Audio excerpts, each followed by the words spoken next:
1 जानेवारी रोजी होऊ घातलेल्या कोरेगाव भीमा विजयस्तंभ अभिवादन सोहळ्यासाठी महाराष्ट्रातूनच नाही तर देशभरातून लाखो अनुयायी त्या ठिकाणी येत असतात. त्या अनुषंगानं पुणे ग्रामीण पोलीस दलाने पूर्ण तयारी केली आहे. त्यामध्ये आम्ही नगर रोड कडनं येणारं जे ट्रॅफिक आहे त्याचे डायव्हर्जन, त्यासोबतच इतर ठिकाणाहून येणारे ट्रॅफिकचे डायव्हर्जन्स हे पॉइंट्स ऍक्टिव्हेट केले.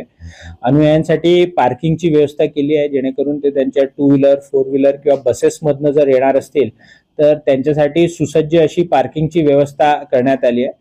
त्या पार्किंगच्या ठिकाणांवर नगर रोड कडनं येताना जीत धाब्याच्या समोर वक्फ बोर्डाच्या पार्किंगच्या ठिकाणामध्ये त्यांनी त्यांची जी वाहनं आहेत ती पार्क करायची आहेत आणि त्यानंतर PMPML बसेस ज्या आहेत जवळपास 380 PMPML बसेस त्यांच्यासाठी उपलब्ध असणार आहेत आणि तिथनं त्यांना डिग्रजवाडी फाट्यापर्यंत त्या बसेस सोडणार आहेत आणि तिथून ते स्तंभाला